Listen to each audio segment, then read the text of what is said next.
കൃഷ്ണായ വാസുദേവായ ഹരയേ പരമാത്മനെ പ്രണതക്ലേശനാശായ ഗോവിന്ദായ നമോ നമഃ. രാമായ രാമഭദ്രായ രാമചന്ദ്രായ വേധസേ രഘുനാഥായ നാഥായ സീതായ പതയേ നമ. ശ്രീ സീതാലക്ഷ്മണ ഭരതശത്രുഘ്ന ഹനുമൽ സമേത ശ്രീരാമചന്ദ്രസ്വാമിനേ നമ. യത്ര യത്ര രഘുനാഥകീർത്തനം തത്ര തത്ര കൃതമസ്തകാഞ്ജലിം ബാഷ്പവാരി പരിപൂർണലോചനം മാരുതിം നമത രാക്ഷസാന്തകം.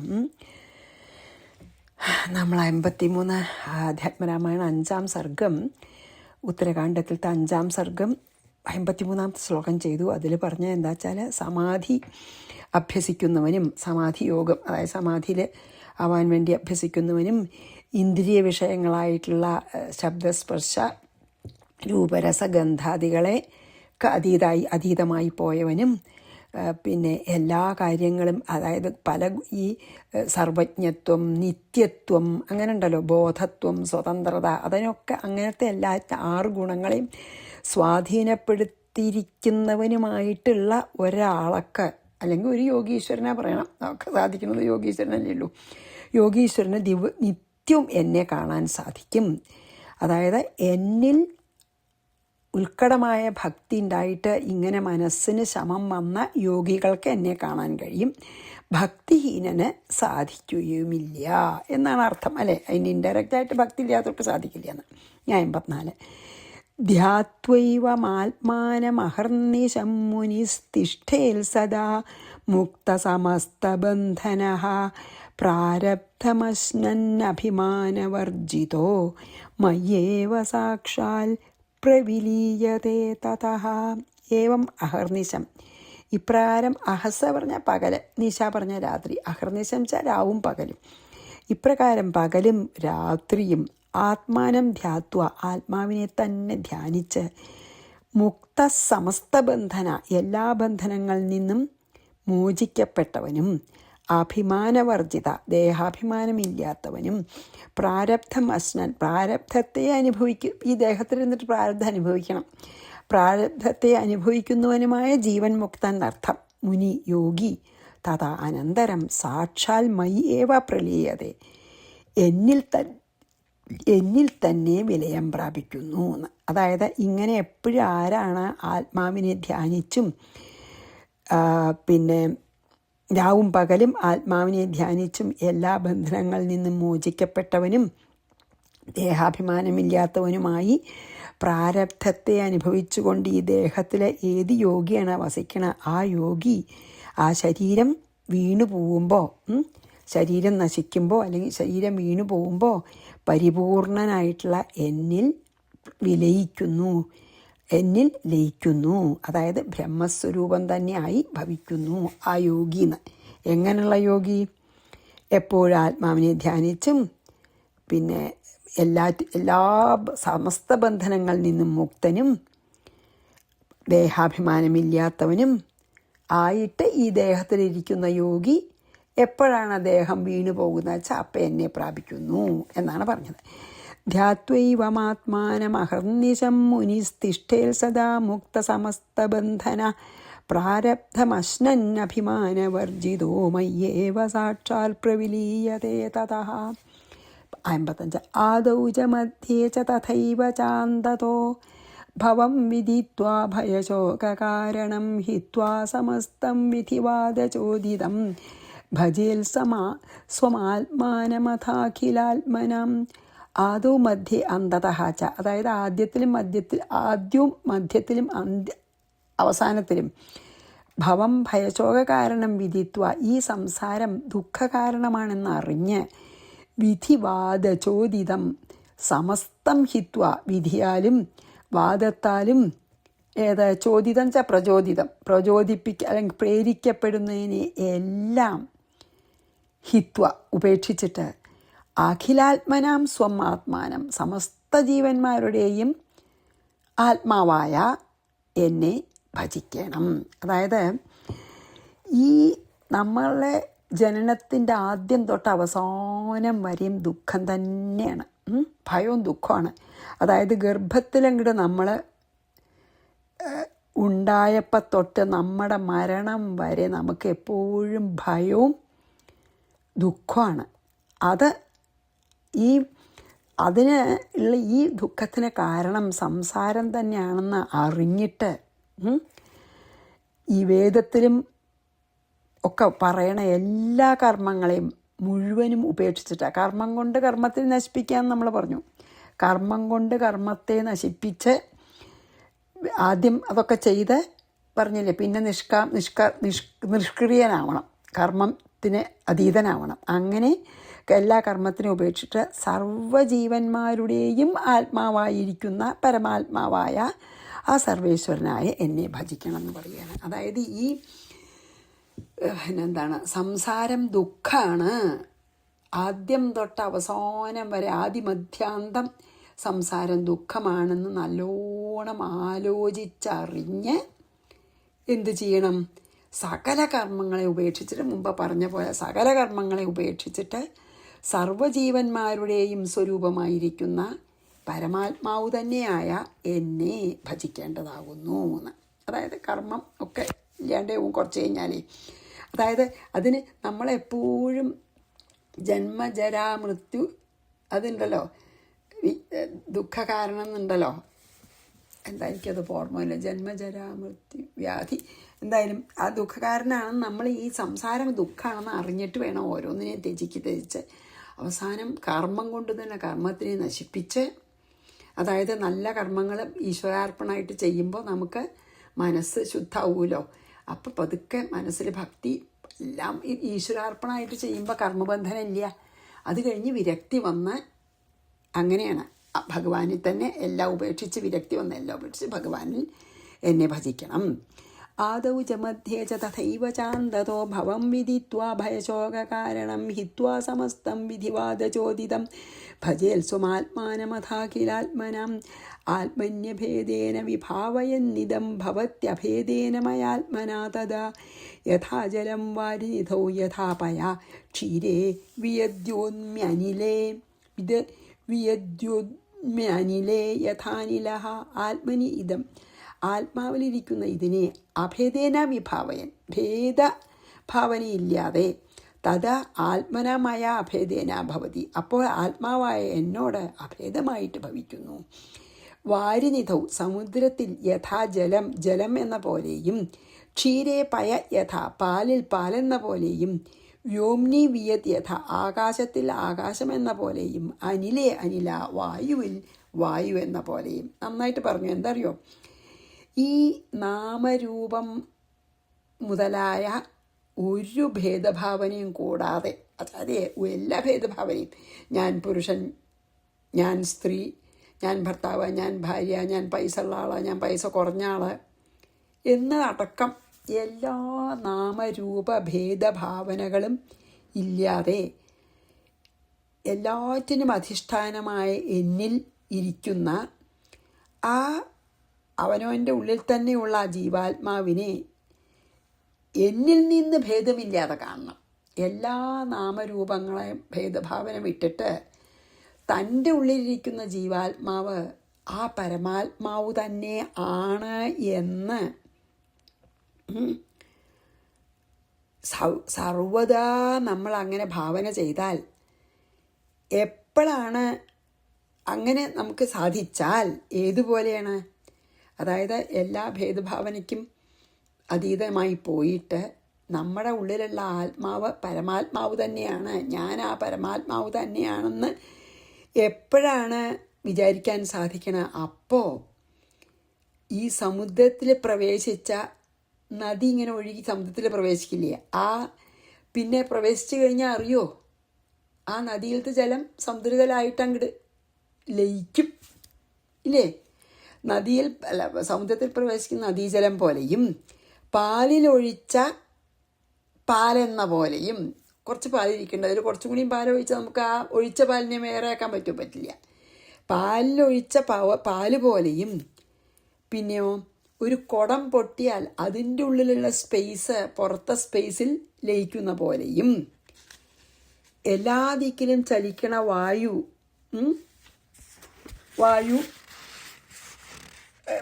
വേറൊരു കാറ്റ് വേറൊരു ഭാഗത്ത് നിന്ന് വന്നാൽ അതിൽ ലയിക്കുന്ന പോലെയും ഭേദമില്ലാതെ ആയിത്തീരുന്നു, മീൻസ് ഒന്നായിത്തീരുന്നു. അതാണ്.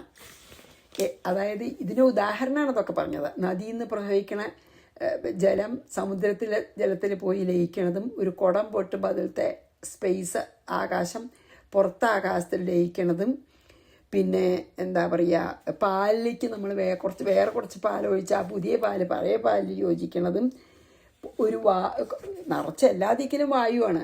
അപ്പോൾ അതിൻ്റെ കൂടെ കുറച്ച് ഒന്ന് ഊതി നിച്ചോളൂ, ആ വായു ഇതിൽ ജയിക്കില്ലേ? അതുപോലെയാണ് എന്ത്, ഞാൻ ജീവാത്മാവ്, എൻ്റെ ഉള്ളിലുള്ള ഈ ആത്മാവ് നാമരൂപാധി ഭേദഭാവനയൊക്കെ വിട്ട ആൾക്ക്, ഭേദഭാവന ഇല്ലാത്ത ആൾക്ക് തൻ്റെ ഉള്ള ജീവാത്മാവ് പരമാത്മാവ് തന്നെയാണെന്ന് നമ്മൾ എപ്പോഴും വിചാരിച്ചാൽ അത് ശരിക്കന്നെ നമ്മൾ ആ ജീവാത്മാവ് പരമാത്മാവിൽ വിലയം പ്രാപിച്ച്, ഏതുപോലെ നദിയിലത്തെ ജലം സമുദ്രത്തിൽ വിലയം പ്രാപിക്കുന്ന പോലെ ഒന്നായിത്തീരും ജീവാത്മാവും പരമാത്മാവും. അതെപ്പോഴും വിഭാവനം ചെയ്താൽ ഭേദഭാവനയില്ലാതെ. ഞാൻ ജീവാത്മാവും പരമാത്മാവും വേറെയാണെന്ന് വിചാരിക്കാൻ പാടില്ല. ആദ്യം ബാക്കി നാമരൂപ ഭേദഭാവനകളിൽ ഇല്ലാതെ ആവണം. പിന്നെ ജീവാത്മാവും പരമാത്മാവും വേറെ അങ്ങനെയും വിചാരിക്കേണ്ട, ഞാൻ ആ പരമാത്മാവ് തന്നെയാണെന്നങ്ങനെ ധ്യാനിച്ച് ശരിക്കും ഈ ജീവാത്മാവ് പരമാത്മാവ് തന്നെ ആയിത്തീരും എന്ന് പറയണം കേട്ടോ. ആത്മന്യഭേദേന വിഭാവയന്നിദം ഭവത്യഭേദേന മയാത്മനാ തദാ യഥാ ജലം വാരിനിധൗ യഥാപയ ക്ഷീരേ വിയദ്യോന്യനിലേ യഥാനിലാം. ഇനി ഇത്തം യദീക്ഷത ഹി ലോകസംസ്ഥിതോ ജഗന്മൃഷൈവേദി വിഭാവയന്മുനി നിരാകൃതത്വാശ്രുതി യുക്തിമാനതോ യഥേന്ദുഭേദോ ദിശി ദിഗ്ഭ്രമാദയഃ. ഇത്തം ശ്രുതിയുക്തിമാനത, ഇപ്രകാരം ശ്രുതിയുക്തി അനുഭവം എന്നിവയാൽ, ശ്രുതിയുക്തിമാനത ശ്രുതിയുക്തി നമ്മൾ അനുഭവം ഇവയാൽ നിരാകൃതത്വാത് നിരാകരിക്കപ്പെട്ടതുകൊണ്ട് ഇന്ദുഭേദ ഒരു ചന്ദ്രനിൽ രണ്ടു ചന്ദ്രനെ കാണുക എന്ന ഒരു ഭ്രമം, ദിക്കിൽ ദിഗ്ഭ്രമാദയ ദിഗ്ഭ്രമം എന്നിവ യഥാ എപ്രകാരമോ അപ്രകാരം ലോകസംസ്ഥിത അഭിമുനി, ലോകത്തിൽ അതായത് ഈ ശരീരത്തിൽ ഇരിക്കുന്നവനാണെങ്കിലും ഈ ലോകത്തിലിരിക്കുന്നവനാണെങ്കിലും ഈ യോഗി ജഗത് മൃഷ ഏവ ജഗത്ത് മിഥ്യയാണെന്ന് ഈക്ഷേതായതി എപ്പോൾ കാണുന്നുവോ തഥാ അപ്പോൾ നിവൃത്ത ജഗൽ സത്യത്വഭ്രമ ഭവതി, ജഗത്ത് സത്യമെന്നുള്ള ഭ്രമം ഇല്ലാതെ ആയവനായിത്തീരും. അതായത് എന്താ പറഞ്ഞ വെച്ചാൽ, ഇങ്ങനെ ഞാൻ ബ്രഹ്മാണ്, അഹം ബ്രഹ്മാസ്മി എന്ന് ആയ ഒരാൾക്ക് ഈ ബ്രഹ്മമല്ലാതെ മറ്റ് നമുക്ക് എന്ത് തോന്നും. ഇപ്പം ശരീരത്തിലിരിക്കുന്ന ജീവൻ മുക്തനാണെങ്കിൽ ജീവൻ മുക്തനാണ്, ബ്രഹ്മാവാണെന്നല്ല, അഹം ബ്രഹ്മാസ്മി എന്ന അനുഭവമായിരിക്കണു. ആ ആൾക്ക് ഈ കാണപ്പെടുന്ന ജഗത്തൊക്കെ വെറും ഭ്രമാണെന്ന് ശ്രുതിയിലത്തെ വാക്യങ്ങൾ കൊണ്ടും പിന്നെ അനുഭവം കൊണ്ടും ഉദാഹരണങ്ങളെ കൊണ്ടും ഈ ജീവൻ മുക്തൻ ദേഹത്തിലിരിക്കുകയാണെങ്കിൽ പോലും ഈ ഒരു വിചാരം ഞാൻ പരമാത്മാവാണ് എന്നുള്ള അനുഭവം അയാൾക്കുണ്ടെങ്കിൽ ഈ ജഗത്ത് വെറും ഭ്രമാണെന്ന് മനസ്സിലാവും അപ്പോൾ. എന്നിട്ടോ ജഗത്ത് സത്യമാണെന്ന് അതിനു മുമ്പ് അയാൾക്ക് തോന്നിയിരുന്ന ഭ്രമം തീർന്നിട്ട് ഞാൻ ബ്രഹ്മം തന്നെയാണ് എന്ന് മനസ്സിലാവും. ഒരേ ചന്ദ്രനെ രണ്ട് ചന്ദ്രനായിട്ട് ചിലപ്പോൾ നമുക്ക് കണ്ണിങ്ങനെ ഒരു പ്രത്യേക തരത്തിൽ അമർത്തുകയൊക്കെ ചെയ്താൽ ഒന്നുള്ളതിനെ രണ്ടായിട്ടൊക്കെ കാണി. അപ്പം നമ്മളൊന്ന് കണ്ണമർത്തിയിട്ട് നമ്മൾ ചന്ദ്രനെ നോക്കി രണ്ടായിട്ട് കാണുന്നുണ്ടെന്ന് വിചാരിച്ചോളൂ. അത് സത്യമല്ല എന്ന് നമുക്ക് സാധാരണ പോലെ നോക്കുമ്പോൾ മനസ്സിലാവില്ലേ? അതേപോലെയാണതെന്ന്. ഇതറിഞ്ഞു കഴിഞ്ഞാൽ പിന്നെ അതൊക്കെ കാണുന്നുണ്ടെങ്കിൽ അത് വെറും ഭ്രമാണെന്ന് മനസ്സിലാവുന്നു. അതായത് ജഗത്ത് സത്യമാണെന്ന് മുമ്പ് എനിക്ക് തോന്നിയായിരുന്നു. ശരിയാണ്, അയ്യോ അത് വെറും മിഥ്യയാണ് എന്ന് മനസ്സിലാവും ഞാൻ അഹം ബ്രഹ്മാസ്മി എന്നുള്ള അനുഭവം ഉണ്ടായാൽ. അതേപോലെ തന്നെ ഒരു ദിക്കിനെ വേറൊരു ദിക്കാണെന്ന് നമ്മൾ തെറ്റിദ്ധരിക്കുകയൊക്കെ ചെയ്യുമല്ലോ. അതേപോലെ തന്നെ നമുക്ക് വേറൊരു കാര്യം, ഒരു ഒരു ഒരു ഒരു ഒരു ഉദാഹരണം ഉണ്ടെന്ന് നോക്കൂ. നമ്മളിപ്പോൾ കാറിലൊക്കെ സ്പീഡിൽ പോകുമ്പോൾ മരങ്ങൾ ഓടുന്നുണ്ട് തോന്നില്ലേ? അല്ലെങ്കിൽ നമ്മൾ ഓടുമ്പോൾ ചന്ദ്രന് നമ്മളെ പിന്നാലെ ഓടി വരുന്നുണ്ടെന്നൊക്കെ തോന്നുമല്ലോ നമുക്ക്, അല്ലേ? കുട്ടിക്കാലത്തൊക്കെ നമ്മൾ അതേപോലെ തന്നെ കാറിൽ പോകുമ്പോൾ നമുക്ക് എല്ലാവർക്കും തോന്നും, കാറിലോ വണ്ടിയിലോ ഒക്കെ പോകുമ്പോൾ മരങ്ങൾ ഓടുന്നുണ്ട് പറയും. പക്ഷെ അത് വെറും ഒരു ഭ്രമല്ലേ. മരങ്ങൾ ഓടില്ലല്ലോ, അവർ സ്ഥിരമായിട്ട് നിൽക്കല്ലേ അവിടെ. അതുപോലെ ജീവൻ മുക്തന് ജഗത്ത് സത്യമാണ് എന്നുള്ള ആ ഭ്രമം നീങ്ങും. ജഗത്ത് സത്യമല്ല എന്ന് മനസ്സിലാവും. അഹം ബ്രഹ്മാസ്മി എന്ന് മാത്രമല്ല, ഇവിടെ ബ്രഹ്മം മാത്രമേ ഉള്ളൂ എന്ന് മനസ്സിലാവും. നമുക്കിപ്പോൾ കാറ് ഓടുന്ന സമയത്ത് മരങ്ങൾ ഓടുന്നുണ്ട് തോന്നും. കാറ് നിർത്തിയാലോ മനസ്സിലാവുമല്ലോ മരങ്ങൾ ഓടുന്നില്ല എന്ന്. അതേപോലെ ആണ് ഇതിലൊരു ഉദാഹരണം. ആ ഉദാഹരണം ഇതിൽ പറഞ്ഞിട്ടില്ല കേട്ടോ. പക്ഷേ എന്താണ്, ഒരു ദിക്ക് വേറൊരു ദിക്കായിട്ട് തോന്നുക, അതായത് അറിയാതെ തെറ്റിദ്ധരിക്കുക. അല്ലെങ്കിൽ നമ്മൾ സാധാരണ എപ്പോഴും ഉപയോഗിക്കണ ഉദാഹരണം തന്നെ ഉണ്ടല്ലോ, കയറ് പാമ്പാണെന്ന് ഭ്രമാണല്ലോ. അത് മനസ്സിലായ പിന്നില്ല, അത് കാരണമാണ്. അതുപോലെയാണ് ഒരു ജീവൻ മുക്തന് അഹം ബ്രഹ്മാസ്മി എന്നുള്ള അനുഭവം ഉണ്ടായ ആൾക്ക് ഈ ജഗത്ത് മിഥ്യയാണെന്ന് ബോധ്യാവും. അതായത് ജഗത്ത് സത്യമാണെന്നുള്ള ഭ്രമം ഈ ബ്രഹ്മാനുഭവം ഉണ്ടായാൽ നീങ്ങും. ഇത്തം യദീക്ഷത ഹി ലോക സംസ്ഥിതോ ജഗന്മൃഷൈവേദി വിഭാവയൻ മുനി നിരാകൃതത്വാച്യുതിയുക്തിമാനതോ യഥേന്ദുഭേദോ നിശിദിഭ്രമാദയ യാവന്ന പശ്യേദഖിലം മദാത്മകം താവന്മദാരാധന തൽപരോ ഭവേത് ശ്രദ്ധാരുരത്യൂർജിത ഭക്തിലക്ഷണോ യസ്തസ്യ ദൃശ്യോഹമഹർനിശം ഹൃദി. അഖിലം സമസ്തം ഈ ലോകത്തിൽ കാണുന്ന മുഴുവൻ മദാത്മകം ഞാനാകുന്ന ആധാരത്തോടു കൂടിയതാണ്. എല്ലാം എന്നെ ആശ്രയിച്ചാണ്. യാവത് ന പശ്യേത്, ഏതുവരെ കാണുന്നില്ലയോ താവത് അതുവരെ മദാരാധന തൽപരഹ ഭവേത്, അങ്ങനെ മനസ്സിലാവണത് വരെ എന്നെ ആരാധിക്കുന്നതിൽ താല്പര്യമുള്ളവനാവണം. ശ്രദ്ധാലു ദൃഢവിശ്വാസവും ശ്രദ്ധയുള്ളവരും അത്യൂർജിത ഭക്തി ലക്ഷണ, അത്യന്തം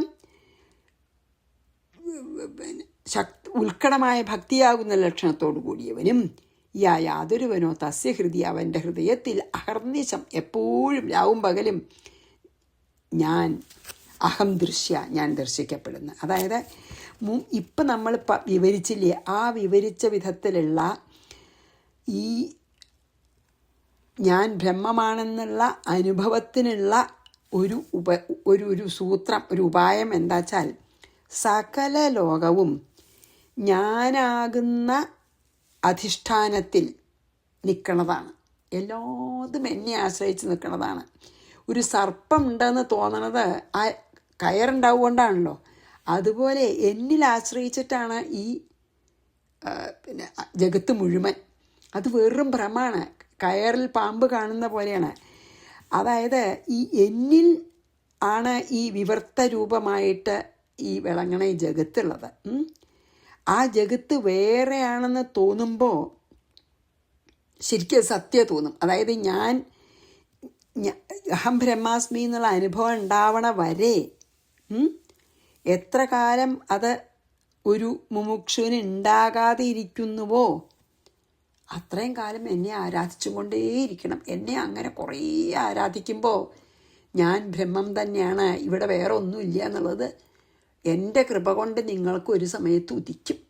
അപ്പോൾ ഏത് മുമുക്ഷുവിനാണ്, മുമുക്ഷുവിനെ മോക്ഷം ആഗ്രഹിക്കുന്ന ആൾ, ഏത് മുമുക്ഷുവിനാണ് ഇപ്പോഴും ജഗത്ത് സത്യമാണെന്നും ഞാൻ പരമാത്മാവാണ് എന്നുള്ള ബോധ്യവും ഇല്ലാതിരിക്കുന്നത്, അത്രയും കാലം എന്നെ ആരാധിക്കുക തന്നെ വേണം. ആരാധിച്ചു കൊണ്ടേയിരിക്കൂ. ആരാധിച്ച് നിങ്ങൾക്കൊരു സമയത്ത് ഈ ജ്ഞാനം ഉദിക്കും. ഭഗവത് ആരാധന തന്നെയാണ് അനുഭവജ്ഞാനത്തെ ജനിപ്പിക്കാനുള്ള ഏറ്റവും വലിയ ഉപായം. ദൃഢമായിട്ടുള്ള ഭഗവാനെ വിശ്വസിക്കുക. വളരെ ശ്രദ്ധയോടും അത്യന്തം ഭക്തിയോടും കൂടി ഭഗവാനായ എന്നിൽ അങ്ങേയറ്റം സ്നേഹത്തോടു കൂടി എന്നെ ആരാധിക്കുക. അങ്ങനെ ഏതൊരു മുമുക്ഷുവിനാണോ ഉള്ളത് അവൻ അധികം കാലതാമസമില്ലാണ്ട് എൻ്റെ ഹൃദയത്തിൽ അവൻ്റെ ഹൃദയത്തിൽ അവൻ എപ്പോഴും കാണാൻ സാധിക്കും. അതില്ലാത്തോടത്തോളം കാലം ആരാധന തുടരണമെന്ന് പറയുകയാണ്. ഞാൻ ബ്രഹ്മമാണെന്ന് അല്ലെങ്കിൽ എന്നെ ഹൃദയത്തിൽ ദർശിക്കാൻ തുടങ്ങുന്നത് വരെ എന്നെ ആരാധിച്ചു കൊണ്ടിരിക്കൂ. എപ്പോഴാണ് ഞാൻ ആ ആരാധിക്കുന്ന ആ ആരാധ്യ വസ്തുവാണെന്ന് എപ്പോഴാണ് നിങ്ങൾക്ക് ബോധ്യമാവണം, അന്ന് നിർത്താൻ പാടുള്ളൂ. അപ്പോൾ മോക്ഷം ആഗ്രഹിക്കുന്ന ഏത് മുമുക്ഷുവും ഈ ഭേദഭാവന ഉള്ളിടത്തോളം കാലം എന്നെ ആരാധിച്ചു കൊണ്ടിരിക്കണം. അങ്ങനെ എന്നെ ശ്രദ്ധയോടും അത്യന്തം ഉത്കടമായ ഭക്തിയോടും ചെയ്താൽ അവൻ്റെ ഹൃദയത്തിൽ എന്നെ എപ്പോഴും കാണാൻ സാധിക്കും എന്നാണ് ഇതിൽ പറഞ്ഞത് കേട്ടോ. ഇനി യാവന്ന പശ്യേദഖിലം മദാത്മകം താവന്മദ ആരാധന തൽപരോ ഭവേത് ശ്രദ്ധാലുരത്യൂർജിത ഭക്തിലക്ഷണോ യസ്തസ്യ ദുഷ്യോഹമഹർനിശം ഹൃദി. കഴിഞ്ഞു അത് ഉപദേശേ. രഹസ്യമേതച്ഛുതിസാര സംഗ്രഹം മയാ വിനിശ്ചിത്യ തവോദിതം പ്രിയ. കഴിഞ്ഞു പറയാണ്. യസ്ത്വേദാലോചയതീഹ ബുദ്ധിമാൻ സമുച്ചതേ പാതകരാശിഭീക്ഷണ. എന്താ പറയണത്? പ്രിയപ്പെട്ടവനെ, ലക്ഷ്മണനോടാണല്ലോ ഭഗവാന്റെ ശ്രുതിസാര സംഗ്രഹം രഹസ്യം ഏതത്. ശ്രുതിയുടെ സാരം അടങ്ങിയിരിക്കുന്ന വളരെ ഗോപ്യമായ ഇത് വിനിശ്ചിത്യമായ തവ ഉദിതം, അത് ഉറപ്പിച്ചിട്ട് എന്നാൽ നിനക്കായിക്കൊണ്ട് പറഞ്ഞു തന്നു കഴിഞ്ഞു. നിനക്കായിക്കൊണ്ട് പറയപ്പെട്ടു. ഞാൻ ഈ ശ്രുതിയുടെ സാരസംഗ്രഹം നിനക്ക് വേണ്ടി ഞാൻ പറഞ്ഞു.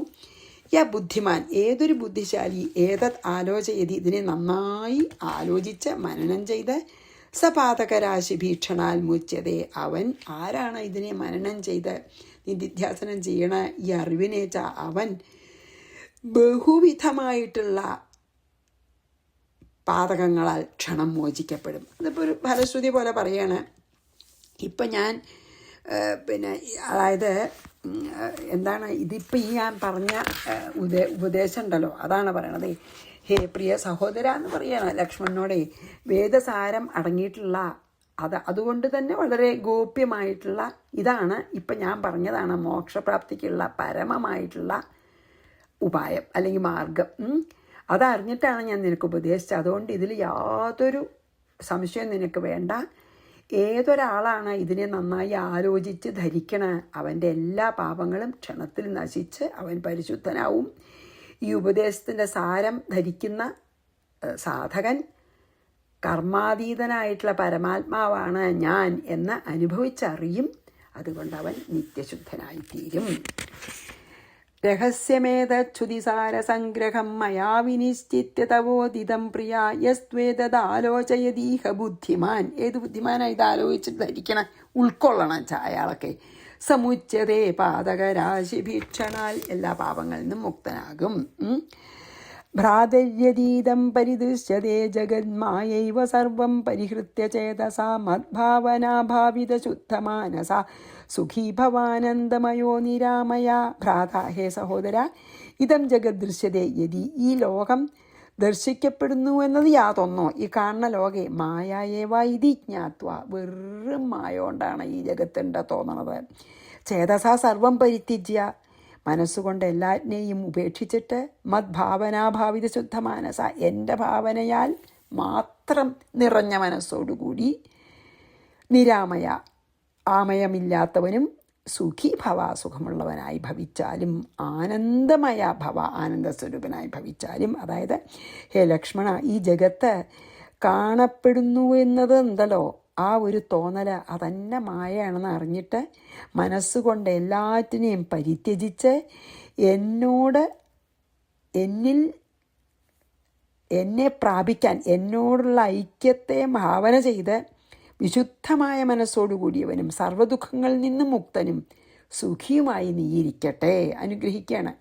എന്നിൽ തന്നെ നിനക്ക് മനസ്സുറപ്പിക്കാൻ കഴിയട്ടെ, എന്നിട്ട് എന്നിൽ തന്നെ നിനക്ക് വിലയം പ്രാപിക്കാൻ കഴിയട്ടെ. അങ്ങനെ സുഖിയായിരിക്കട്ടെ എന്നു തന്നെ പോരാ, ആനന്ദസ്വരൂപനായി തന്നെ നീ ഇരുന്നാലും, അതായത് ബ്രഹ്മാനന്ദം നിനക്ക് അനുഭവമാകട്ടെ എന്ന് ചുരുക്കം. നിൻ്റെ ഉള്ളിൽ ആ ആനന്ദം ഉണ്ട്, പക്ഷെ അത് മായ കൊണ്ട് നീ മറയ്ക്കപ്പെട്ടിരിക്കുകയാണ്. അതിനെ ആ മായയെ മാറ്റിയിട്ട് നീയെ ആനന്ദസ്വരൂപനായി തീർന്നാലും എന്നനുഗ്രഹിക്കുകയാണ് കേട്ടോ. അതായത് ഇപ്പം ഞാൻ പറഞ്ഞതിനൊക്കെ നല്ലോണം ആലോചിച്ച് ജീവാത്മാവ് ആയിട്ടുള്ള ഞാൻ പരമാത്മാവായിട്ടുള്ള ആ ഭഗവാൻ തന്നെയാണെന്ന് നല്ലോണം ആലോചിച്ച ഭേദഭാവന നീങ്ങിയിട്ട് നിൻ്റെ ഉള്ളിൽ തന്നെ വിളങ്ങുന്ന എന്നെ പ്രാപിക്കട്ടെ. നീ ആനന്ദസ്വരൂപനായിട്ട് സ്വസ്വരൂപത്തെ നീ പ്രാപിച്ച് ആനന്ദസ്വരൂപനായിട്ട് ഭവിക്കട്ടെ. ഭ്രാതര്യതീതം പരിദൃശ്യതേ ജഗന്മായൈവ സർവം പരിഹൃത്യ ചേതസ മദ്ഭാവനാഭാവിത ശുദ്ധമാനസ സുഖീ ഭവാനന്ദമയോ നിരാമയ. 61 2 ശ്ലോകങ്ങൾ നമുക്ക് തീർക്കാം. യസേവതേ മാമഗുണം ഗുണാൽപരം ഹൃദാ കഥാ വാ യദി വാ ഗുണാത്മകം സോഹം സ്വപാദാഞ്ചിതരേണുഭിസ്പൃശൻ പുനാതിലോകത്തിതയം യഥാരവി.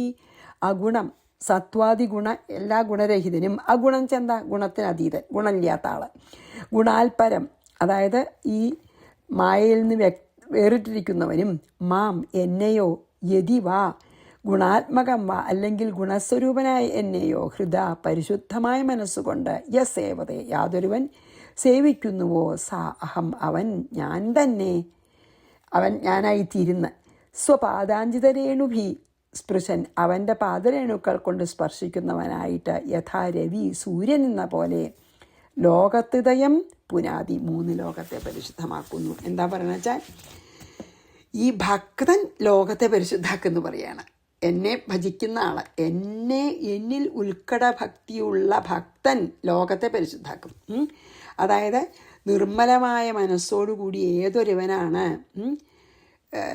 സത്വരജസ്തമോ ഗുണരഹിതനും സച്ചിദാനന്ദ സ്വരൂപനും മായാതീതനുമായ എന്നെയോ, എൻ്റെ ആ ബ്രഹ്മത്തെയോ, അതായത് നിർഗുണസ്വരൂപത്തെ, എൻ്റെ നിർഗുണസ്വരൂപത്തെയോ അല്ലെങ്കിൽ എൻ്റെ സകളം, അതായത് കൃഷ്ണനായിട്ടോ രാമനായിട്ടോ അല്ലെങ്കിൽ എൻ്റെ ഇപ്പം ഞാൻ നിൻ്റെ മുമ്പിൽ നിൽക്കണ്ടല്ലോ ശ്രീരാമനായിട്ട്, ഇങ്ങനത്തെ സകല രൂപത്തെയോ ആരുപാസിക്കുന്നുവോ അവൻ ഞാൻ തന്നെയാവുന്നു, ഞാനായിത്തീരുന്ന. അപ്രകാരമുള്ള ഭക്തൻ അവൻ്റെ അങ്ങനെയുള്ള എന്നെ തന്നെ പ്രാപിച്ച ഭക്തൻ്റെ പാദരേണുക്കൾ കൊണ്ട് ഈ ലോകം തന്നെ പരിശുദ്ധാവും. അതാണ് പറഞ്ഞത്. അതായത് ഭക്തൻ അത്രയ്ക്ക് പരിശുദ്ധിയാണ് ഭക്തനെ. എന്താ വെച്ചാൽ നല്ല മനസ്സോടുകൂടി ഏകാന്ത ഭക്തിയോടുകൂടി നിർഗുണബ്രഹ്മത്തിനെ ഉപാസിച്ചാലും വേണ്ടില്ല, ഇപ്പം ഞാൻ നിൻ്റെ മുമ്പിൽ നിൽക്കുന്ന ശ്രീരാമനായിട്ട് അങ്ങനത്തെ ഒരു ഗുണം സ്വീകരിച്ച് ഭൂമിയിൽ അവതരിച്ച, അതായത് അവതാരായിട്ട് ആരാധിച്ചാലും വേണ്ടില്ല, എങ്ങനെയായാലും ഭക്തിയോടുകൂടി ആവിച്ചാൽ അവൻ ആ ഭക്തൻ ഞാൻ തന്നെ ആയിത്തീരും. അങ്ങനെ ഞാൻ തന്നെ ആയിത്തീർന്ന അല്ലെങ്കിൽ ബ്രഹ്മാനുഭവം സിദ്ധിച്ച ഒരു ഭക്തൻ ലോകത്തെ മുഴുവൻ ശുദ്ധീകരിക്കുന്നു. യസേവതേ മാമഗുണം ഗുണാൽപരം ഹൃദാ കഥാ വാ യദി വാ ഗുണാത്മകം സോഹം സ്വപാദാഞ്ചിതരേണുഭിസ്പൃശൻ പുനാതി. അതായത് ലോകത്രിതയം 3 ലോകത്തെയും ശുദ്ധീകരിക്കാൻ പോന്നതാണ് ആ ഭക്തൻ്റെ പാദരേണുക്കൾ. യഥാ രവിഹി, അതായത് സൂര്യൻ എങ്ങനെ ഇരുട്ടകറ്റണോ അതുപോലെ. ഇനി 62 ഇതിലത്തെ അവസാനത്തെ ശ്ലോകമാണ് രാമഗീതയിലത്തെ. വിജ്ഞാനമേതദഖിലം ശ്രുതിസാരമേകം വേദാന്തവേദ്യചരണേന മയൈവ ഗീതം യശ്രദ്ധയാ പരിഭടൽ ഗുരുഭക്തിയുക്തോ മദ്രൂപമേദിയതി മദ്വചനീഷു ഭക്തി. ഫലശ്രുതിയാണ്. ശ്രുതിസാരം വേദസാരവും ഏകം വിജ്ഞാനം ആ ഏകമായ വിജ്ഞാനത്തെ നൽകുന്നതും വേദാന്തവേദ്യ ചരണേനമയ ഏവ ഗീതം വേദാന്തത്തിൽ അറിയപ്പെടുവാൻ യോഗ്യമായതുമായ എന്നാൽ പറയപ്പെട്ടതുമായ ഏതദഖിലം ഇതിനെ അഖിലം ച പൂർണ്ണമായിട്ട് ഗുരുഭക്തിയുക്ത ഗുരുഭക്തിയുള്ള ഏതൊരുവൻ ശ്രദ്ധയാ പരിപഠേത് ശ്രദ്ധയോടുകൂടി പഠിക്കുന്നുവോ മദ്വചനേഷു ഭക്തി യതി എൻ്റെ വാക്യങ്ങൾ ഭക്തി ഉണ്ടെങ്കിൽ മദ്രൂപം ഏതി എൻ്റെ രൂപത്തെ പ്രാപിക്കും. ഫലശ്രുതിയാണ്. ഇപ്പോൾ എന്താ അതിനെ പറഞ്ഞു വെച്ചാൽ അതിൻ്റെ ഈ ഒരു രാമഗീതയുടെ ഒരു എത്ര ഫലവത്താണെന്ന് എന്താ വെച്ചാൽ ഏകവസ്തുജ്ഞാനത്തെ നൽകുന്നതും വേദസാരം അടങ്ങിയതും വേദാന്തത്താൽ അല്ലെങ്കിൽ വേദത്തിലത്തെ അറിവിനാൽ അറിയപ്പെടാൻ യോഗ്യമായ പാദത്തോടു കൂടിയമായ എന്നാൽ തന്നെ പറഞ്ഞത്, ഞാൻ തന്നെ പറഞ്ഞതാണ്. അതിനെ മുഴുവനും ഏതൊരുവൻ ഭക്തിയോടും ശ്രദ്ധയോടും മനസ്സിരുത്തി പഠിക്കുന്നുവോ, അങ്ങനെ പറയാം അല്ലേ. ശ്രദ്ധയോടുകൂടി ആരാണ് ഈ രാമഗീത പഠിക്കണേ? അല്ലെങ്കിൽ എന്നിൽ ഭക്തിയോടുകൂടി ആരാണ് ഈ രാമഗീത പഠിക്കണ? അവൻ എൻ്റെ രൂപത്തെ പ്രാപിക്കും എന്ന് പറഞ്ഞാൽ ഭഗവാൻ തന്നെ ആയിത്തീരും, അല്ലെങ്കിൽ സാരൂപ്യമുക്തി തന്നെ അയാൾക്ക് കിട്ടുമെന്ന് പറയുകയാണ്. അതായത് സാരൂപ്യം ശ്രീരാമൻ തന്നെ ആയിത്തീരുന്ന. ഇപ്പം ശ്രീരാമനല്ലേ ഇത് ഉപദേശിച്ചത്. ആരാണ് ഇത് ഭക്തിയോടുകൂടി കേട്ട് ഉൾക്കൊണ്ട് അതിനെ മനനം ചെയ്യുന്ന, നിധിധ്യാസനം ചെയ്യുന്ന ആ ആൾ ഞാൻ തന്നെ ആയിത്തീരുന്ന് പറഞ്ഞാൽ എന്താ? ഞാൻ ആ ആൾക്ക്, ആ സാധകന് സാരൂപ്യമുക്തി കൊടുക്കും. നമ്മൾ ശ്രീരാമൻ തന്നെ ആയിത്തീരും എന്നുള്ളൊരു പ്രോമിസോട് കൂടിയിട്ടാണ് രാമഗീത അവസാനിക്കുന്നത്. വിജ്ഞാനമേതദഖിലം ശ്രുതിസാരമേകം വേദാന്തവേദ്യചരണേനമയൈവ ഗീതം. ഞാൻ തന്നെ പറയപ്പെട്ടത് അല്ലേ, ഞാൻ തന്നെ പറഞ്ഞു തന്നതാണല്ലോ. യശ്രദ്ധയാ പരിപഠേ, ശ്രദ്ധയോടെ പഠിച്ചാൽ ഗുരുഭക്തിയുക്തോ, ഗുരുഭക്തിയോടുകൂടി മദ്രൂപമേതി, എൻ്റെ രൂപം തന്നെ പ്രാപിച്ചാൽ സാരൂപ്യമോക്ഷം. യതി മദ്വചനേഷു ഭക്തി. അപ്പം നമ്മൾ രാമഗീത ഇന്ന് തീർത്തു. 31 മിനിറ്റായി, സോറി കേട്ടോ. അത് ഒരു ശ്ലോകമായിട്ട് വെക്കണ്ടെന്ന് വിചാരിച്ചു. അപ്പോൾ തൽക്കാലം ഇവിടെ നിർത്താം. ഇത് ശ്രീമദ് അധ്യാത്മരാമായണേ ഉമാമഹേശ്വര സംവാദേ ഉത്തരകാണ്ഡേ ശ്രീരാമഗീതാ നാമ പഞ്ചമസർഗ. ശ്രീകൃഷ്ണാർപ്പണമസ്തു. സർവത്ര ഗോവിന്ദ നാമ സങ്കീർത്തനം. ഗോവിന്ദ ഗോവിന്ദ. ശ്രീ സീതാലക്ഷ്മണ ഭരതശത്രുഘ്ന ഹനുമൽ സമേത ശ്രീരാമചന്ദ്ര സ്വാമിനീ നമഃ. ഗുരുവായൂരപ്പ ശരണം.